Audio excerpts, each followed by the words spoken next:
sempre tento aqui nesses meus vídeos trazer para vocês comentários tecidos com uma certa imparcialidade, com uma certa neutralidade. Eu faço isso porque acredito eu que o distanciamento entre o Nicolas Leitor e a obra que eu estou lendo é uma coisa importante, porque assim eu consigo lançar a esse material um olhar um pouco mais analítico que, a meu ver, é muito mais produtivo para a discussão e para a leitura que eu tento provocar aqui ao longo desses meus vídeos. Pois bem, só que apesar de eu tentar manter essa postura, ela quase nunca acontece, porque afinal de contas eu tenho uma relação muito visceral com aquilo que eu leio. Tanto é assim que eu não sei se você percebe, mas aqui neste canal só tem vídeos sobre os livros dos quais eu gosto. Mesmo porque eu acho que assim, os meus vídeos eles são muito longos para que eu grave, eu perca o meu tempo gravando vídeos sobre um livro do qual eu não gostei. Mas enfim, só que aí tem algumas vezes, como é o caso, enfim, deste vídeo de hoje, que eu já sei de antemão que não me será possível manter a imparcialidade, principalmente por conta da importância que a autora dos livros sobre os quais eu vou conversar hoje com vocês teve na minha vida, que é aqui a senhora Patti Smith, que eu vou falar então hoje dos livros Só Garotos e Linha M.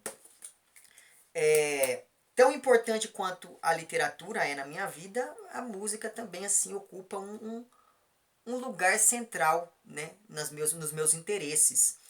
Tanto que eu acho que eu já comentei isso com vocês, ao contrário da maioria dos leitores, eu nunca tive um sonho assim, eu vou ser um escritor. Eu sempre quis ser cantor, ser músico, ser alguma coisa voltada mais para esse campo musical do que o campo musical sempre me atraiu muito mais do que o campo literário. Eu acho que eu já falei para vocês também que teve uma época quando eu estava na escola em que eu cheguei a montar uma banda com alguns amigos, enfim, eu tocava gaita e violão na banda, tal. Também toquei uma época um pouquinho de guitarra, mas pouca coisa. Enfim, não é esse o ponto. O ponto é que a música sempre esteve muito presente na minha vida, principalmente por conta das idas à casa da minha mãe. Eu acho que vocês sabem também que eu fui criado pelos meus avós, mas eu sempre tive muito contato com a minha mãe. Eu ia para casa dela quase todos os fins de semana, exceto aqueles em que eu ia para casa do meu pai. Mas quando eu ia para casa do meu pai, eu ia na igreja, porque meu pai era pastor. Então, eu achava aquilo um saco, tão, sabe assim, era muito chato aquilo. Então, eu sempre associei a casa da minha mãe com um lugar legal, porque a minha mãe, ela gosta muito de música. E ela gosta muito de todos os tipos de música, e a minha mãe tem muitos amigos que também gostam muito de música. Pois bem, um dos amigos da minha mãe gosta muito daquela banda R.E.M., e daí quando eu tinha, sei lá, os meus 11, 12 anos, nós estávamos na casa da minha mãe ouvindo um disco do R.E.M. que, se não me engano, se chama New Adventures in Hi-Fi, ou algo do tipo, que é um disco de 96. Pois bem, nesse disco tem uma música que eu percebi que tinha a voz de uma mulher ali, aquela voz me interessou e depois eu fiquei sabendo que era a voz da Patti Smith. Pois bem, tempos depois, e daí veja, a minha mãe, ela tinha muitos CDs, mas ela também tinha ainda muitos discos e muitas fitas cassete. E daí o que acontece? Um dia eu estava mexendo nas fitas da minha mãe e encontrei a fita com Horses, da Patti Smith. E eu, que é um disco, é o primeiro disco da Patti Smith, que foi lançado em novembro de 75, e eu enlouqueci por conta daquela mulher, assim. Então, a partir daquele momento, a Patti Smith ela influenciou muito a minha vida, mesmo que indiretamente. Então, ela começou em um momento justamente da mudança da geração da contracultura e do movimento hippie para a articulação do movimento punk, que era aquele movimento muito mais ok, essa coisa toda da paz e do amor não deu muito certo, então agora a gente tem que, né, enfrentar os problemas, esse tipo de coisa. E isso aparece desde do primeiro verso lá de Horses, que é Jesus morreu pelos pecados de alguém, mas não pelos meus. É essa ideia de você assumir a responsabilidade pelas coisas que acontecem na sua vida. E isso me chamou muita atenção na Patti Smith, principalmente porque nessa época, essa foi a mesma época em que eu conheci o Rimbaud, e o Rimbaud também tinha muito desse lado revolucionário, apesar de ter vários tipos de poesia lá dentro da sua extensa obra literária.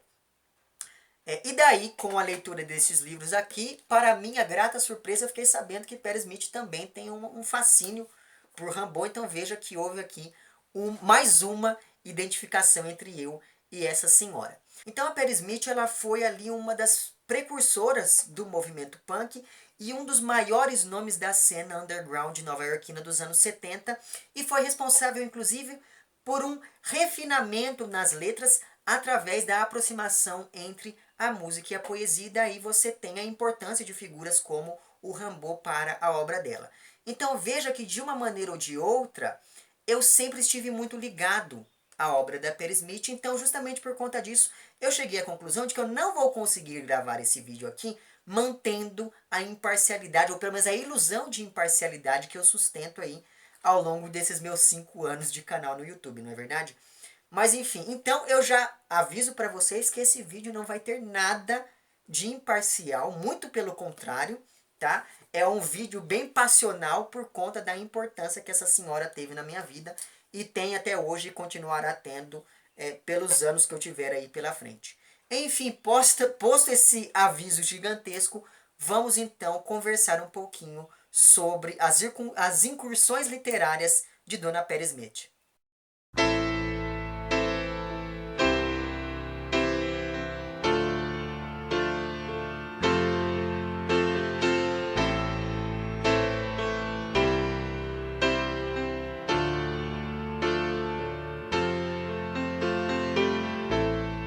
Olá pessoas, no vídeo de hoje vamos conversar um pouquinho sobre 2 livros da Patti Smith, o Linha M e o Só Garotos. Por uma questão cronológica, eu vou começar aqui por este livro, porque nele a Patti Smith ela vai começar a sua narrativa se debruçando sobre alguns momentos da sua infância complicada em Nova Jersey, que é ali um dos menores estados dos Estados Unidos.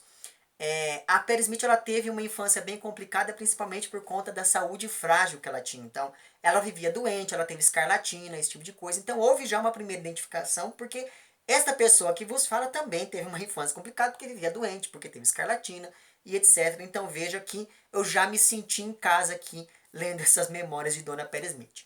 Mas, enfim, dessa infância ali um pouco complicada, a gente já começa a perceber que essa menina já tinha ali uma veia artística muito evidente, ela tinha uma capacidade de inventar histórias muito grande, isso é uma coisa muito interessante.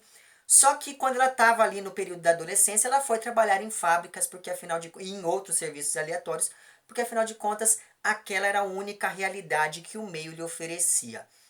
Mas nunca deixou de ficar evidente que ela tinha esse lado artístico muito grande dentro dela. Quando ela estava ali com os seus 16, 17 anos ou coisa do tipo, ela acabou engravidando, só que como ela não tinha condições financeiras e familiares de cuidar daquela criança, ela acabou entregando o filho para a adoção. E com isso, ela começou a perceber que a vida dela era muito mais do que aquela realidade que a cidade de Nova Jersey tinha ali para lhe oferecer. Então, com isso em mente, ela acaba se mudando só com a roupa do corpo para Nova York, onde ela chega em 1967, ou seja, com 20 anos de idade, de 20 para 21 anos de idade. Em Nova York, a Patti Smith ela começou trabalhando como garçonete, mas aí não deu certo. Aí ela foi dormir na rua, ela dividiu comida com mendigos, até que ela conseguiu ali um emprego em uma livraria. Nessa livraria, ela furtava ali comida dos outros funcionários enquanto ela não recebia, porque ela não tinha o que comer.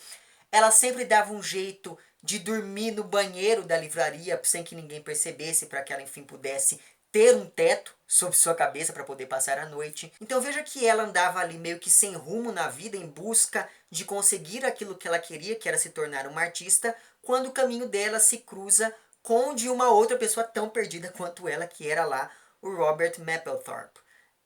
O Robert ele ficou muito conhecido por conta do trabalho dele na área de artes plásticas, sobretudo na fotografia.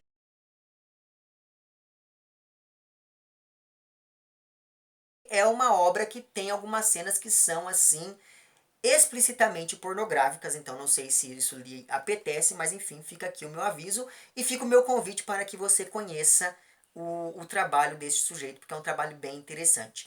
E talvez, por ambos estarem ali meio que sem um rumo certo, os dois se aproximam e passam a viver juntos, se apoiando e se sacrificando um pelo outro em nome ali da arte. A partir desse momento, o livro começa a narrar de maneira extremamente frenética todo esse momento dos anos 60 e do início dos anos 70 em Nova York, ou seja, em pleno momento de transição entre a contracultura e o movimento hippie e o surgimento ali do movimento punk, de quem a Patti Smith seria ali uma das precursoras. Só que esse amor de ambos vai aos poucos começando a se transformar em uma amizade muito bonita e muito mais forte do que um relacionamento amoroso comum, sobretudo depois que o Robert descobre que ele tem ali algumas tendências homossexuais. Então, durante todo esse processo de formação e crescimento artístico individual dos dois, eles passam pelas maiores dificuldades, porque eles têm que tem momentos em que eles têm que escolher entre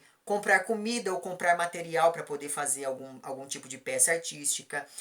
O Robert ele se vê obrigado ali, enfim, a se prostituir por um tempo. Eu não estou usando aqui uma metáfora ou coisa do tipo, não, ele se prostitui mesmo.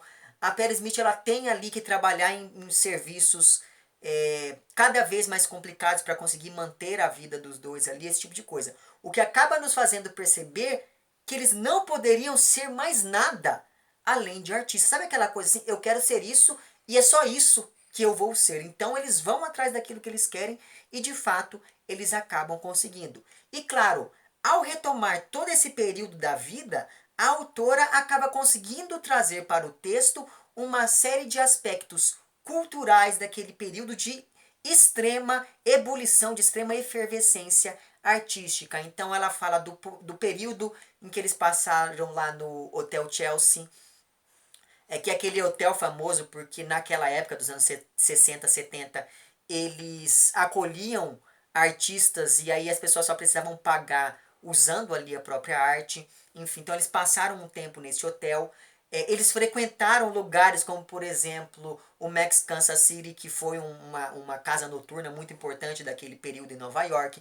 Eles frequentaram o El Quijote, que é enfim, um restaurante, um bar, que até hoje existe, se não me engano. A Patti Smith aqui vai contar do envolvimento dela com figuras importantes do mundo da música, como o Bob Dylan, a Janis Joplin, o Jimi Hendrix e por aí vai. Ela vai falar do envolvimento dela com figuras importantes da literatura ali da geração beat, como por exemplo o Allen Ginsberg, que tem um livro maravilhoso que é o Uivo, que eu acho que ficou Uivo em português, né? Enfim, deve ter ficado. O William Burroughs lá do Naked Lunch, o Jack Kerouac lá do On the Road, enfim, ela conviveu com todos esses grandes nomes de uma geração. E com isso essa autora acaba nos mostrando que a música e a literatura ocupam aqui um mesmo lugar, ainda que a própria Patti tenha relutado muito em migrar do campo da poesia para o campo da música. Mas o fato é que apesar dessa relutância, ela acabou mesmo migrando primeiro do campo das artes plásticas para o campo da literatura e depois do campo da literatura para a música. Só que ela não deixou de circular, de transitar por nenhum desses vários campos artísticos e é isso que faz dela uma artista completa, pelo menos a meu ver. E é claro, nesse meio tempo ela trabalhou também, ele fez uns bicos como atriz e esse tipo de coisa, então veja que tudo que poderia ser feito em relação à arte, a Patti Smith acabou fazendo. E ainda pensando no retrato dessa época e dessa geração que viveu na Nova York dos anos 70, o livro traz todo um panorama musical, então se você aí, assim como eu, gosta do rock produzido nesta época, sobretudo o rock produzido nessa época, provavelmente você vai ter aqui neste livro uma epifania como eu tive, então é muito gostoso você ir lendo todas essas referências e procurando todas elas, enfim. Mas para além de um panorama musical, ela dá aqui também todo um panorama literário e um panorama cultural que me pareceu ser muito importante. Então, todo aquele misticismo ali da era dos hippies, aquela coisa toda das coincidências de todo mundo morrer com os 27 anos, o uso de drogas, o surgimento do HIV e todas as implicações que essa doença acabou, enfim, representando na vida daquelas pessoas. O próprio Robert Mapplethorpe, ele morreu por conta de complicações devido ao fato dele ter HIV, né, dele ter AIDS. Então isso é uma coisa bem triste neste livro.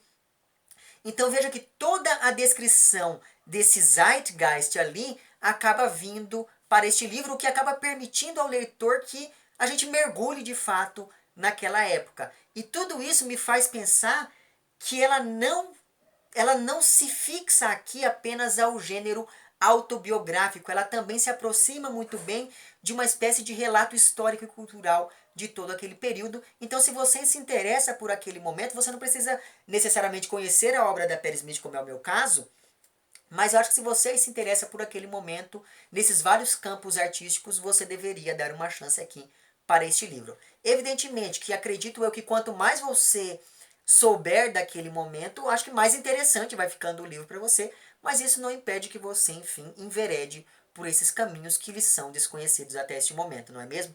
E daí, por mostrar todo esse período anterior à sua fama e por fazer isso usando uma escrita carregada de afetividade, a Patti Smith consegue gerar uma aproximação entre a personagem e o leitor aqui, né? Pelo menos isso aconteceu no meu caso, sobretudo comigo que era uma pessoa, eu sempre quis fazer parte daquela geração do sexo, drogas e rock and roll, sabe aquela coisa toda assim, vamos usar cocaína, vamos fazer uma revolução por meio da música, as guitarras serão nossas armas, esse tipo de coisa. Sempre eu vi isso com uma fascinação muito grande e eu me deparei com tudo isso hoje em dia e, evidentemente, eu me deparei com as consequências disso tudo na vida daquelas pessoas, não é mesmo?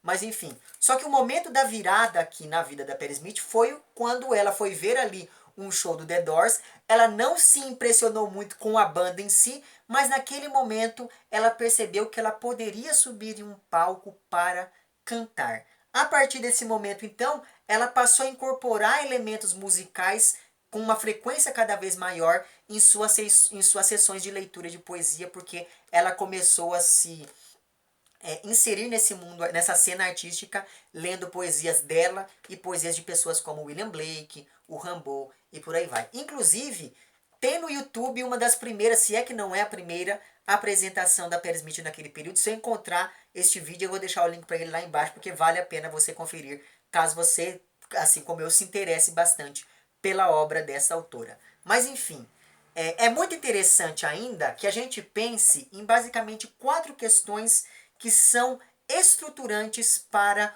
o desenvolvimento aqui dessa narrativa. A primeira delas, evidentemente, é o uso que a autora faz aqui da memória e mostrando para o leitor como que a memória pode ser modificada pelo trabalho estético proposto aqui pela Patti Smith. A segunda questão mais estrutural que me chamou bastante atenção aqui neste livro é, evidentemente, o uso de fotografias. A Patti Smith e o Robert Mapplethorpe, eles se envolveram muito com o campo da fotografia, seja como fotógrafos, seja como modelos. Então este livro aqui, ele traz uma série, eu não vou ficar procurando aqui agora, eu vou colocar algumas aqui na tela, porque isso facilita bastante o meu trabalho, não é mesmo? Mas enfim, os dois, eles se aproximaram muito do campo da fotografia, que neste livro aqui, a fotografia ela acaba servindo como um modo de imortalizar não apenas esses dois personagens aqui, mas todo um estilo de vida, toda uma época. Então veja que as fotografias elas têm uma importância fundamental aqui para a articulação desta narrativa. Outra questão que me chamou bastante atenção aqui, pensando nessas coisas mais estéticas e estruturais, é todo o trabalho com o tempo da narrativa que a Patti Smith propõe, porque parece que se passaram longos anos da convivência desses dois, mas se você for pôr na ponta do lápis assim, passou, sei lá, 6 ou 7 anos, o que não é muita coisa. E evidentemente todo esse trabalho acaba mostrando ao leitor o quão intensa era a vida naquele momento aqui da Nova York dos anos 70. E a última questão que ficou bem forte para mim ao longo dessa leitura foi a diferença entre a narradora e a personagem, entre o tempo vivido e o tempo narrado. Esse jogo entre a ação e a reflexão. E essa diferença entre a narradora e a personagem fica clara mesmo quando a gente pensa, por exemplo, na inclusão dessa nota inicial e da nota final do livro, que acabam demonstrando, mesmo textualmente, porque essas duas notas elas estão com a fonte em itálico, então mesmo textualmente a gente percebe que existe ali uma distância entre essa voz narrativa e aquela outra personagem que vai viver ali tudo aquilo que está prestes a ser lido pelo leitor. E daí pensando nisso, antes da nota final aqui, né, da nota que encerra o romance, tem um trecho que eu achei muito interessante, que de certo modo já anuncia muito do que a gente vai ver na Patti Smith aqui do Linha M, em que ela diz o seguinte: por que não consigo escrever algo que faça despertar os mortos? Essa busca é o que há de mais fundo. Superei a perda de sua escrivaninha e da cadeira, mas nunca o desejo de produzir uma corrente de palavras mais valiosa do que as esmeraldas de Cortês. Mas tem um cacho do seu cabelo, um punhado de suas cinzas, uma caixa com suas cartas, um pandeiro de pele de cabra. Este pandeiro de pele de cabra é uma coisa que até hoje, vira e mexe, aparece muito relacionada à imagem da Patti Smith, sobretudo quando a gente pensa, por exemplo, naquele álbum de 2007 dela, se não me engano é de 2007. É um álbum de covers chamado 12. Caso você não tenha ouvido esse disco dela, ouça, porque assim, tem muito cover ali que é muito melhor do que o original. Mas enfim, eu vou deixar a capa dele aqui na tela para vocês verem. E na capa você tem a imagem desse tal, desse pandeiro que ela cita aqui, que foi um dos primeiros presentes que Robert deu para ela quando eles, assim que eles se conheceram, aquela coisa toda.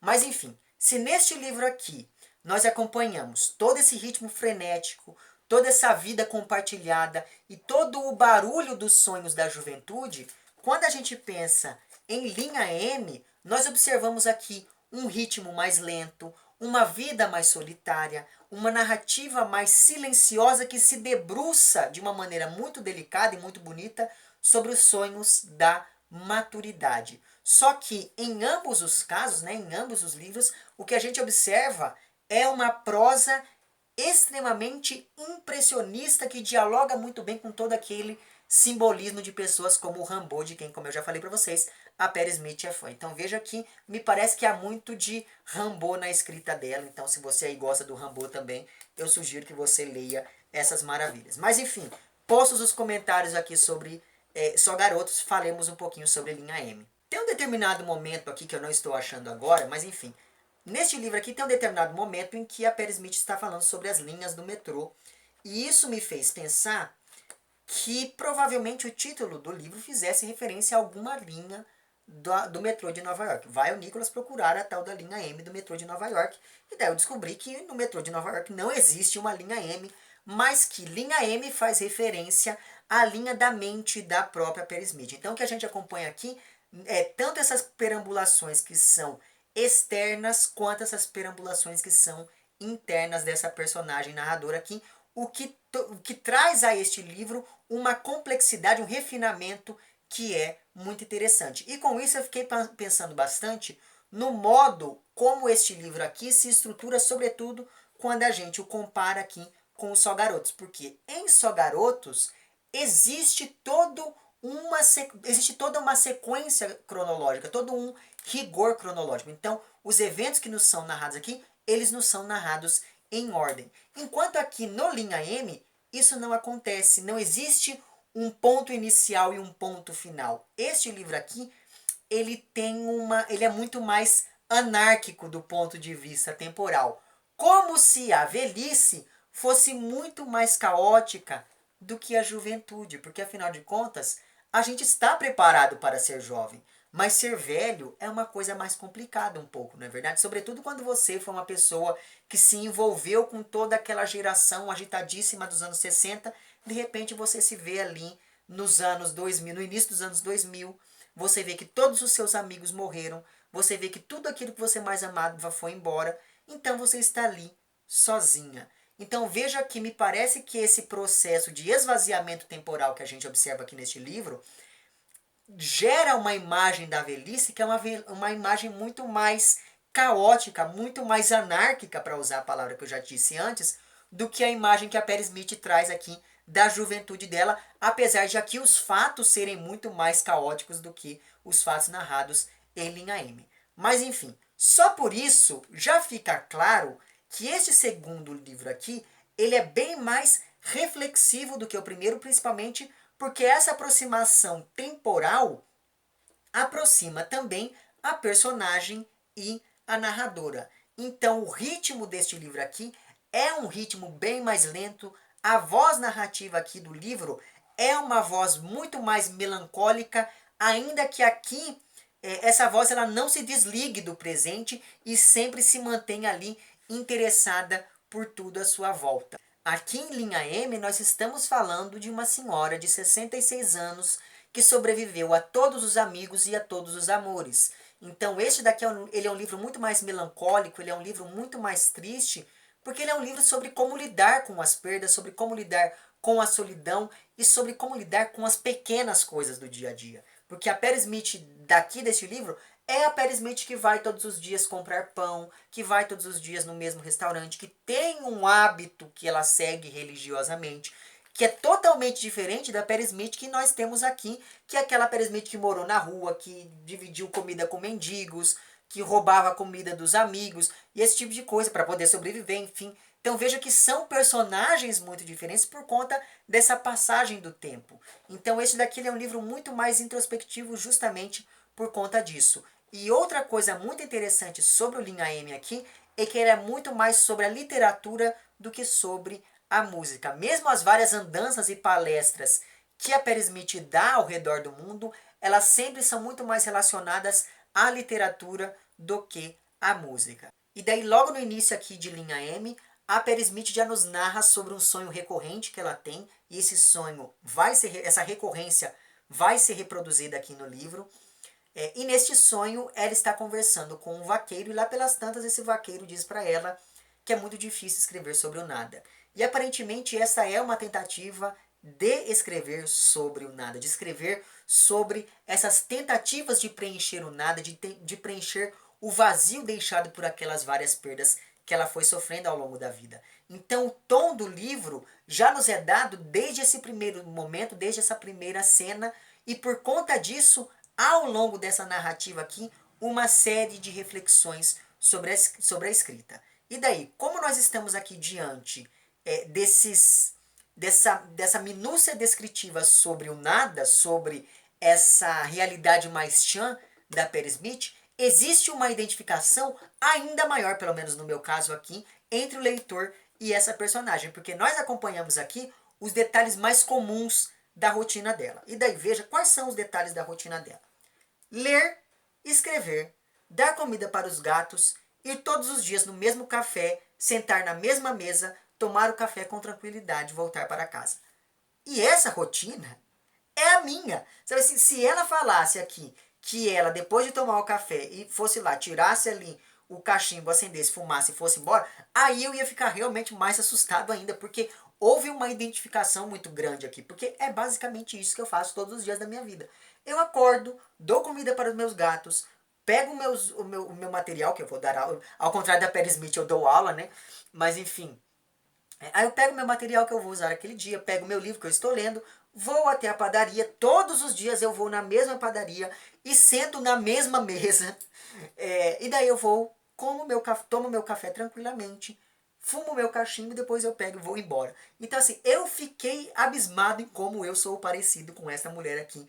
Nesse sentido, inclusive uma das coisas que acontece aqui com ela em um determinado momento, já aconteceu comigo, que é você chegar no seu lugar ali e descobrir que alguém roubou a sua mesa e você ficar com vontade de fuzilar aquela pessoa. Eu já passei por isso. Não sei se vocês já passaram, mas enfim, eu me senti reconfortado quando eu vi que a Perry Smith também já passou por esse tipo de coisa. Sendo esse então um livro sobre a perda, a Perry Smith perde tudo, até mesmo esse café que ela frequentava acaba fechando. Eu vou deixar aqui uma foto da imagem desse café, porque é um café bem bonitinho, eu gostaria de ter frequentado lá alguma vez na minha vida também.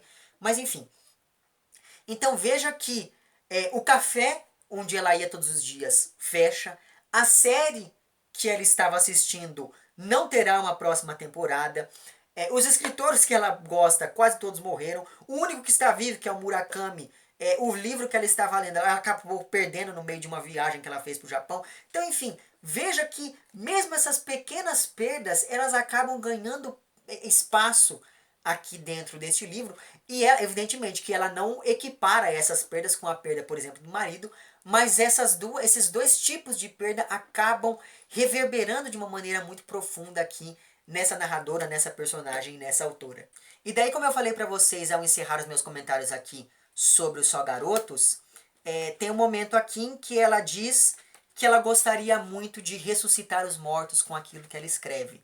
Me parece que isso fica muito explícito aqui no Linha M, porque é através não da memória em si, mas da articulação estética da memória que ela guarda de todas as coisas, que ela vai construindo essa narrativa como se ela tentasse, com a escrita, reaver todas aquelas coisas e todas aquelas pessoas que foram indo embora, que ela foi perdendo ao longo da vida. Pensando nisso, então, se em Só Garotos a fotografia serve, como eu falei para vocês em algum momento do passado desse vídeo, para imortalizar as coisas e as pessoas, aqui em linha M, esse mesmo recurso à fotografia acaba se impondo como uma necessidade porque a imagem resgata aquilo que passou. Então, quando ela vai e articula a fotografia aqui nesse livro, é uma articulação que acontece de outro modo, que não está presente aqui na articulação proposta por Só Garotos. Aqui você tem todo o ímpeto da juventude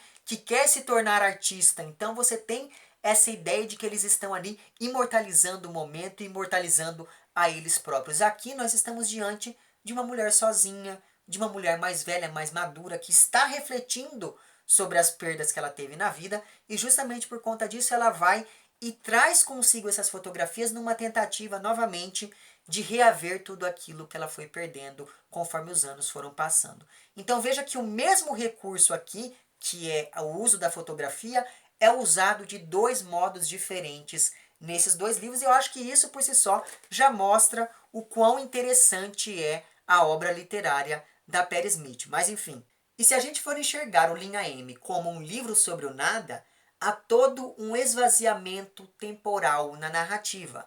E é isso que gera a falta de sequência nesses eventos, o que, novamente, rompe com toda aquela ordem cronológica que estava presente na juventude. Então, de uma maneira muito sutil, o que a Patti Smith nos mostra aqui é que a velhice só é calma na superfície, que se você for se aprofundar naquilo ali, há toda uma postura desordenada, todo um caos envolvendo ali este período da vida dela, o que acaba nos mostrando, pelo menos eu fiquei com essa impressão, de que a velhice não é para amadores. É preciso você ter muito peito para você chegar a essa idade que a Patti Smith chegou aqui. Nessa época ela estava com 66 anos, hoje em dia ela está com 70, acho que ela vai fazer 71 e 30 de dezembro deste ano de 2018, né, ou algo do tipo. Enfim, e daí então, só para poder encerrar os meus comentários sobre esses dois livros e sobre essa autora de uma maneira geral, em um determinado momento aqui de linha M, a Patti Smith ela acaba comprando uma casa que está ali caindo aos pedaços. E ao se referir a essa casa, a narradora diz alguma coisa do tipo: eu preservaria o que encontrasse de bom e transformaria o que não fosse. E me parece que isso se aplica não apenas a essa casa que ela comprou, mas se aplica também ao próprio Linha M e mesmo aqui ao Só Garotos. A impressão que fica depois dessas duas leituras é que ela de fato preservou tudo aquilo que ela encontrou de bom na vida, a lembrança da juventude, a lembrança do Robert Mapplethorne, aqui no caso, toda essa busca que ela tem pela literatura, pela arte, pelos ídolos que ela nutre depois, enfim, de muito tempo. Então veja que ela conseguiu preservar tudo aquilo que ela encontrou de bom pela vida e transformar aquilo que não fosse. Não negar. Ela não nega em momento algum as dificuldades que ela teve. Ela não nega em momento algum quanto ela sofreu com a morte do amigo. Ela não nega em momento algum a falta que ela está sentindo do marido. Só que ela consegue, de uma maneira muito bonita e muito poética, transformar tudo aquilo que não é bom em algo produtivo, em algo esteticamente bonito, que é aqui. E o resultado dessa transformação é esses dois livros aqui. Enfim, acredito eu que você já deve estar percebendo que, para além da obra literária da Patti Smith, eu acho que você deveria conhecer a obra dela enquanto música, né? Enquanto cantora, enquanto compositora, enfim. A Patti Smith ela é uma artista assim que ela já tirou para tudo que é lado, então eu acho que você deveria conhecer tudo o que esta mulher, enfim, produziu ao longo da vida. Seja lá o Horses, que é o primeiro disco dela, né, de 75, cuja minha música favorita é Land. Então se você se tem uma música que eu acho que você deveria ouvir deste disco, é Land, mas enfim. Tem também o Pissing in a River, que é um poema muito bonito que depois ela musicou no segundo disco dela, que é um disco de 76. Tem também o maior êxito musical dela, que é lá o Because the Night, ou mesmo o Ghost Dance, que são duas músicas lá do Easter, que é um disco de 1978. Tem também o Dancing Barefoot, que é uma música do Wave, que é um disco de 1979. Tem também o People Have the Power, que foi uma música que foi até usada em propaganda política, enfim. Que é uma música que está num disco dela chamado Dream of Life, que é um disco de 88, 89, não me lembro mais. Tem também um disco maravilhoso dela, que é o Gone Again, que é de 96. Tem também o 12, que é um disco dela de 2007. Enfim, ouçam tudo que essa mulher já produziu, porque vale muito a pena mesmo. Enfim, como eu disse para vocês no início desse vídeo, é muito difícil eu falar da Patti Smith sem me envolver emocionalmente, porque ela é uma das figuras mais importantes da minha vida mesmo, sabe assim, tanto no campo da literatura quanto em outros campos. Depois de ler isso daqui, eu fiquei com muita vontade de ler tudo aquilo que a Patti Smith escreveu. Fiquei muito feliz porque a TAG parece que enviou este livro aqui aos seus associados neste último mês, né? E mandaram até um livro que eu não tenho, por sinal, e eu preciso conseguir aquele livro de algum modo, mas enfim, que é o Devoção. Então eu fiquei muito feliz que outras pessoas conheceram também este livro, porque é um livro que precisa ser conhecido, de uma artista que precisa ser conhecida. Evidentemente que esses dois livros aqui, eles acabaram entrando disparado na minha lista de melhores leituras, não sei se da vida, mas do ano com certeza. Então, provavelmente eu vou revisitar estes livros aqui mais vezes, porque eu gostei bastante de entrar em contato com esta faceta que era até então desconhecida para mim, de Dona Patti Smith. Eu vou deixar lá embaixo o link para onde você pode comprar estes dois livros aqui e fazer um favor para si mesmo, não é verdade? E fazer um favor para mim também, porque daí eu recebo uma pequena comissão com isso, veja só com vocês, e todo mundo fica feliz. Bom, se você aí então gosta mais assim de um universo voltado à música, etc., pode ser que este livro aqui seja mais interessante. Agora, se você aí gosta mais dessa questão literária, dessas narrativas um pouco mais introspectivas, pode ser que neste livro aqui você encontre, de fato, algo que lhe interesse mais, mas de qualquer modo eu indico a leitura de ambos e indico novamente que vocês conheçam as outras obras de Dona Patti Smith. Enfim, é isso. Se você gostou do vídeo, não esqueça de curtir e de compartilhar. Caso não tenha gostado, não esqueça de dizer lá embaixo por que não gostou. Se você está inscrito no meu canal, muito obrigado pela sua inscrição. E caso não esteja inscrito, se inscreva também lá embaixo. Um amplex para vocês todos, até o próximo vídeo e tchau!